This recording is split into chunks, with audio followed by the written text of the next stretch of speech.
Welcome to a Local Woman podcast, and today I'm going to talk about something that is very close to my heart, and I'm sure it's something that's close to yours as well, and that is postnatal depression. And it's something that maybe isn't talked about enough, but with me today, shining a spotlight on this, is a woman who knows only too well the trials of postnatal depression, and that is Lindsay Robinson. Now, Lindsay, quickly, could you tell us your story? Because there's so much that I want to talk to you about, because Lindsay is involved in this amazing campaign.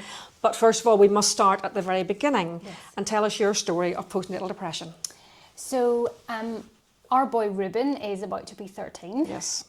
But when I was pregnant, I became mentally unwell, and I didn't realise it at the time. Did you know? No, you didn't know. No, so we had a very difficult pregnancy. There was a lot of questions and concerns over Ruben's growth and how he was. So pregnancy very quickly became a huge source of anxiety and stress for those particular reasons.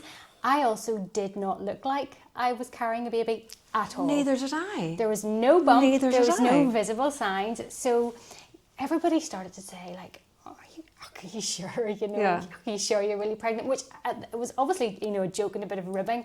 But I think because I was so stressed and because I felt quite ashamed, actually, that I didn't look like I was pregnant. That almost like your body had failed you somehow. Absolutely. Yes, well, and of course I was feeling, even just showing that, I was carrying a baby. And of course, you do live your life slightly in the spotlight, or very much in the spotlight at times, because now I'll have to explain to Local Women readers and listeners, because we're not really that interested in politics. So Lindsay is married to a lovely man called Gavin Robinson, who's a big deal in Northern Ireland politics, in the DUP in particular. So he'd be in the spotlight. He's got a very busy job, would be working away, out and about a lot, and he's got his own stresses to carry. Absolutely. Yes. So we're already setting up the scene for a very stressful. He's stressed. He's trying to push up through the party, trying to, and then there's you at home going, what's happening to me? Yes, absolutely. So that was during pregnancy. Yes. And I think probably, if it had been picked up and treated and diagnosed, then my story would be very different. Yes. Because it took 2 years after Ruben was born for me to be diagnosed and to be treated properly. But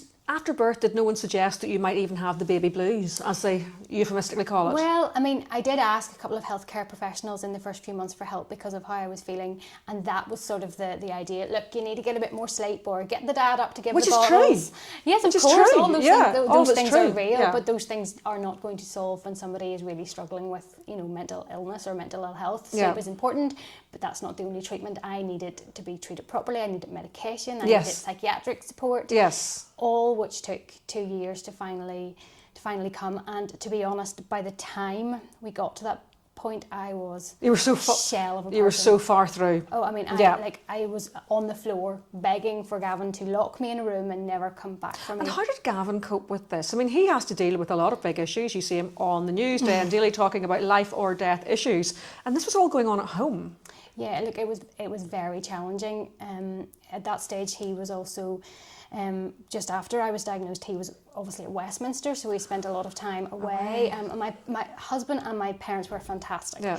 But I think having asked for help in those early months and not getting it, I had just assumed then, this is my fault. This is because I'm not a good enough mum, or I'm not cut out to be a mum. Exactly how I felt. So you mask it and you learn to internalise it and try and deal with it until about 6 months before diagnosis, when I just could not sustain that any longer. And how did that present itself? What happened? Literally, life fell apart. I wanted out. I wanted to give up on life altogether. I wanted to be gone. Yeah. And those last couple of months, I couldn't function. I couldn't eat, I couldn't sleep, I couldn't coherently string a sentence together. I can honestly remember the day I fell on the kitchen floor and said to Gavin, I don't want to be here. Can you either lock me in a room and never come back for me, ever, or help me get out? And I'll never forget the look of sheer shock and terror of realising on his face, there's something drastically wrong here. And thankfully, with his help and the help of my mum, we went back to see somebody else, and that GP I saw was absolutely fantastic and saved my life, because they got me into psychiatric support, I got on medication, I got all sorts of different therapies, and it has taken a long time to just come to terms with all that went on. It took me a long time to get over postnatal depression Are you ever over it? I mean, I still take antidepressants and I'll take them until I die. Yes, I will take them until I die, and I don't care if that's you're right. bad or whatever. I don't care. What was the psychiatric support? Because I think people are scared to ask for help because they're scared their baby will be taken away from them. That kind of That's thing. something I still hear from mums, that fear of, if I say, will it label me a bad mum, does it mean I won't be able to care for my child? And that's absolutely not the case, nor should it ever be the case.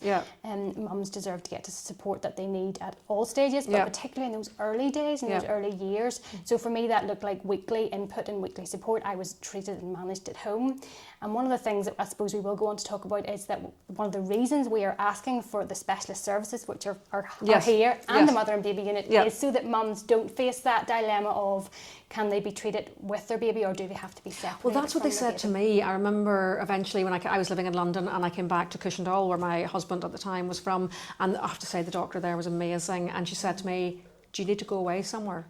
It was all sort of done in these euphemisms, like, you need to go. I didn't really know what that meant, but I didn't really, I thought, no, I don't think I do want to go away somewhere. No. I didn't really know what she meant, and they were very kind to me, but it was scary. Of course, it's frightening. There's an embarrassment to it as well, because you look around you, everyone's just having children all over the place. And everybody seems to be coping and doing well. And that is one of the problems with social media as well, because we do put our very best things. It's worse than ever. We put our best moments and the things that we're happy for people to see. We don't always share the really difficult days. No. And let's be honest, every mum, every parent has difficult days. It's a hard job. It's all change all at once. And so even if you're not struggling with your mental health, of course there are days when you're tearing your hair out and wondering, of course you are. What am I going to do, or have I done it right, or how do I manage this? And what was your relationship like with your son? The truth of the matter is, it's my son that kept me alive. Actually, weirdly, it wasn't my son. It was me. He was a great baby. He was just happy as Larry, quite chilled. Would have been quite happy just to sit and watch telly if I didn't want to. He was a great baby. So my relationship with him was very strong and very. Yeah, he was. Thank goodness he was so good. Yes, I suppose very similar. Yes, Ruben was a great sleeper, a great eater, a very happy-go-lucky child. Enjoyed and was very happy to be with grandparents. Almost like they knew. Almost like they knew that you weren't quite coping, and they were just sort of taught about. Yeah, no, but definitely it is literally him and his little face and my love for him and my desire to hold on for him that kept me going for all that time. It literally is just looking at him every day and thinking, I have to survive this for him, just for him. And this is a very personal question, and it's one that I've had to answer. Is that why you didn't have another baby? Because that's why I didn't have another one. It's definitely one of the factors. I mean, there are other things at play, as you will understand as a woman. I didn't even try. But no, it's not something that was ever, after that experience, significantly on our agenda. We didn't go in thinking we'd have one, but certainly after that experience, it's not something. Absolutely not. Absolutely not. And even whenever I meet a woman who's pregnant, I feel like shaking her and telling her, like, just in case you get postnatal depression, don't you can take drugs, you can. I know. So what's life like for you now then? Well, as I said, Ruben is coming 13 in September, so we're obviously about to enter the teenage years. So life is very different. I've spent the last 10 years campaigning and talking about maternal mental health and well-being, so that has been a big part of our life, and that story is still part of our life, although thankfully I have, in the best way I can, moved on from that season. I think, like you said, it's something I'll never forget, but I don't live with that significant mental ill health anymore. I still have to look after my mental health and well-being, but I'm no longer acutely mentally ill in the way that me too. Like I would be somebody who's into wellness. I like to go for cold water swims, and I like to get massages and those sort of things. So you know how to take care of yourself. Yes, I'm very into wellness, I would describe myself. And how did Gavin feel about you speaking out? Because that put him in a vulnerable position too, because as a male politician he's meant to look strong and commanding and then his wife is mentally ill, but well, to be honest, he's been my biggest champion, cheerleader and support, and he's been absolutely fantastic and has really encouraged me to use my voice. And I think being able to use it in such a way that has been able to bring about change has been really healing for me as well, because that really painful season I can see has had some sort of purpose out of it. Yeah, even whenever you said the word painful, it's like a visceral pain. It's like pain. It's like somebody slapped you about, and I went very thin. I was down to below 7 stone, and I was like, I remember people used to see me and go, oh, I got there. And I think people thought there was something wrong with me, like I had cancer or something like that. I was so thin, and your hair's all thin, and you're like not a pick of makeup on, and just like, I know, yeah. Do you know it wasn't until Dara went into P1 that I actually began to feel even semi-normal? It takes a lot of time. P1? I know. Isn't that nuts? I know, but it takes a long time to recover, not Yeah. just mentally, but your body. Yeah. And even just being out and about and Yeah. getting back into some sort of life and routine takes Yeah. time. I don't think we ever realise how significant, especially when you've been mentally ill, how it impacts all Yeah. aspects of your life. What was your mental health like before? Looking back, I can see that there were signs that I had always suffered from, I guess you would call it low mood. Not exactly depression, I wouldn't say, but low mood and sort of ups and downs. So, I mean, I suppose I can look back and say I was never treated for mental illness or ill health before. I can think of certain seasons in life, particularly where things were difficult, maybe Yeah. through grief or with Yeah, loss. yeah. But I would say, I mean, I'm probably okay. I don't think I ever really thought You never thought significantly about it, about yeah. my mental health before Yeah. I was faced with I think this. there was signs there for me that there was low mood at times and things were just, yeah. But I think the point is not knowing that you're mentally ill, not knowing. You're carrying on sort of as normal nearly. You're trying your best With to mask strange everything, yeah. ideas and a bit, yeah. And if you look at pictures, then you look back and think, who is that person? Yeah, I feel like there are huge chunks of those first 2 years of Ruben's life that I missed out on. Blurry. It's blurry, isn't it? Because It's blurry. Because even though I was present, I really wasn't there in my mind. No. But actually looking back on pictures now, although it's hard to Yeah. see, you see a shell of a person really Yeah. when you see that has helped me to piece together at times, Yeah. memories of things. And I Yeah. look and I can see time with family, time with friends. I Yeah. can see him doing his first of this and first Yeah. of that. And actually those photos and memories are really important to have, I think, when you've had that really difficult start. I can honestly say that it destroyed my marriage. It just destroyed it. We just pulled apart, We pulled apart very completely, which I'm sure is, you were lucky enough that you pulled together, which is great. Yes. But, for people listening to this, it is quite normal, I think, for you just to pull apart. Because you're not the people you were whenever you met. No. You're like, I wasn't the girl. I wasn't the happy-go-lucky fun girl that he met. Yeah. I was this depressed wreck.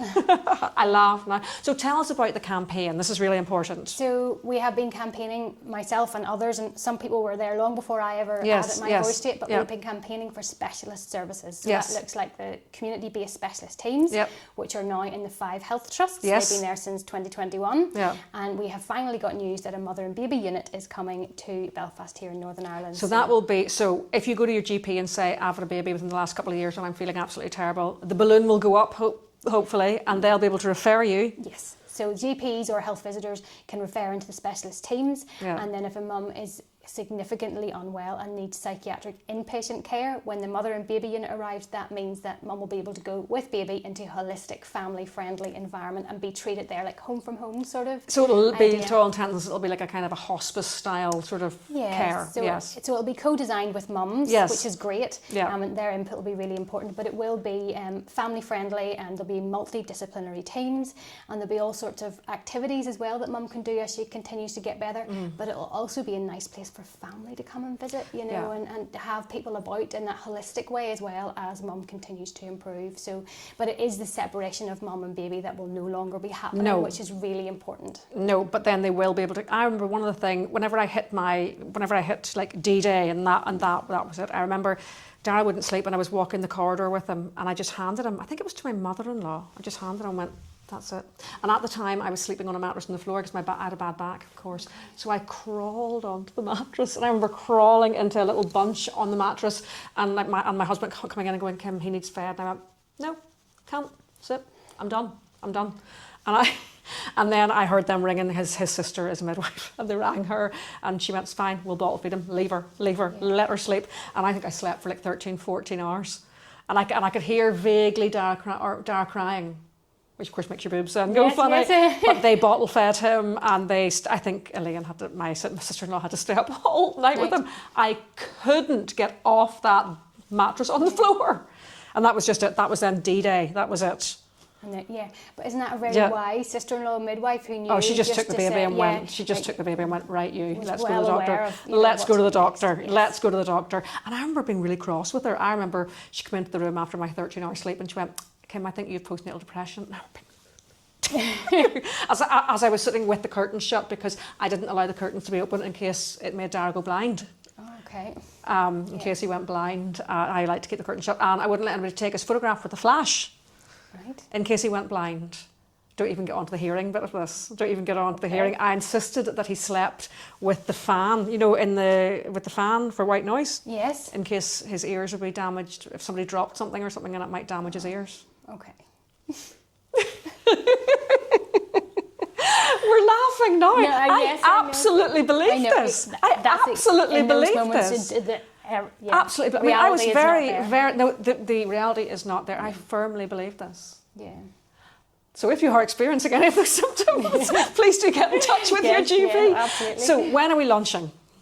So we are having a celebration event Yes. on Friday the 2nd of October, which Yep. Local Women Magazine Yes. have very kindly Yes. come along we are us and going are to be sponsoring there. We are going to be the there. event. We cannot wait to come and see this. Yes. Yeah, so we are celebrating just the fact that the specialist teams are up and running and they are making a huge difference in the Yes. lives of mums, Yes. and that the mother and baby unit now is coming. So we're trying to gather all these people who have been campaigning for the last 25 years together to share their stories, to hear the stories of mums, to work with community and voluntary. So it's really a nice Lovely. evening to say this is a good news story. We hear lots of Oh, difficult there's plenty stories. of bad news. This is, and also to spread the awareness because, Absolutely. Obviously GPs will be informed of this, but it's good if you can go with that knowledge and say, no, there is this service. Can you refer me to this service? Yes, absolutely. So everybody needs to know. Everybody needs to know. And again, just raising awareness of the importance of maternal mental health and Yes. well-being. And it's okay to ask for help. It's okay. It's okay if you're struggling. I know it feels rubbish. It's not okay that you're struggling. No. But if you're struggling, it's okay to ask for help. It's okay to say that it's hard. Yeah. Nobody's going to judge you, and there is help and support available, whether it's medication, Yeah. whether it's peer support, whether it's just family support. Whether it's just a night's sleep. Absolutely. And I think it's okay as well if you have a daughter-in-law, a niece, whatever, and you see her, to say, are you okay? Are you really okay? Are you really okay? It looks to me like you might have postnatal depression. Yeah. That's okay to say that. Yeah, absolutely. And one of the things I think is really important, because we do use the term postnatal depression, but actually... Mine was prenatal. Yeah, it can be prenatal, but it can also be anxiety. Yes. So I think sometimes we assume when we say postnatal depression, everybody thinks of somebody maybe who is very sad all the time. No, or I wasn't particularly sad. But it can be anxiety as much as anything. It can be some I of those wasn't irrational particularly thoughts sad. that you talked about. My other irrational thought was I used to lie in bed and try and sleep, and I would go, we got there and sit up because I was scared that I would drop Dara down the stairs. Yes. I lived in a ground floor flat. There were no stairs. But I used to be, somebody asked me recently actually in work, they went, oh, what's it like having a newborn baby? And I'm like, oh, well, you're living on your wits' end thinking you're going to kill it the whole time. So you get to the end of each day and think, God, I didn't kill that baby. You know what I mean? That's literally living on your wit, and constantly listening for its breathing and holding your hand over its, constantly thinking that you're going to kill this baby. Yes. Which you're not, because they're actually quite robust. They're actually quite robust. And then also masking. The masking was exhausting, but you're having a good time. Yeah, absolutely, and everything's fine, and that you're enjoying it. Yeah, and no, you're okay, sleep deprived, it's okay. I just like being 6.5 stone. It's fine. It's fine. Yes. It's okay. It is okay. Yeah, and it's okay to say, it's okay to ask for help, because there is help and support available. And, there's nothing to be ashamed of. No, there is really nothing. And it's something that I must talk about more, actually. And it's something we all need to talk about, because there is not a woman out there who hasn't had a baby and felt weird. Yeah, and had a bad day. It was like, parenting is hard work. I mean, sometimes we don't honestly say that, but of course it's a privilege, but it's also hard. It feels really weird. Your body has been invaded for all that, and then you're given, you're given this creature to look after. Especially when it's your first time around and you don't know what you're doing. Like there's no book that can teach you. You don't know. You give birth to this. I remember I gave birth to this child. They handed it to me. It looked like my father-in-law. I'm in like a fug of drugs, and I'm going, I've just given birth to my father-in-law, who I really like. He was a lovely man. I didn't think I was going to give birth to him, And it was just, they're just looking at you, and you're like, this is so weird. And then all people come into the hospital and start touching you and going, do you want to breastfeed? Your personal space, yes. Do you want to breastfeed? And they're like grabbing your boobs. Yes, and like, yes, that, I remember you're like, get off me. Awful. And then like strange people are get the baby undressed. You're like, who is this person? Yeah, it's also unfamiliar. I mean, everything changes right there and then. Yeah. Nothing is ever the same again, and I don't think it's surprising that we find that hard. Like if you were in India, you'd be confined to bed for a month, and people would like wait on you hand and foot. Yes. We're just expected to get on with it. Yeah, out the door and get it sorted. And don't worry about being sleep deprived. You can cope with that. Yet being sleep deprived. And trying to breastfeed in public. all of that, you know, honestly, if you're watching this with a newborn baby, you have my utmost sympathy, but also it is wonderful too. It's wonderful.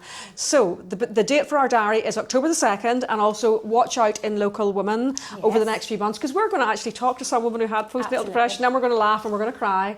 We're going to laugh at the most ridiculous things they did, but also we're going to cry at how terrible it made them feel and how sad it was. And I tell my son all the time, you were worth it, son. You were worth it in the end. Absolutely. He knows. I've been very honest to him about my struggle, and he laughs and he laughs at the way I was, you know, and we're probably closer than ever. So it's nice that we have a happy ending, isn't it? Of course, absolutely. Finally a happy ending, and we'll see your story and everybody else's story in Local Woman. Absolutely. Thank you so much for joining us today. It was wonderful. Thank you for your support. Thank you so much. Fantastic. Thank you.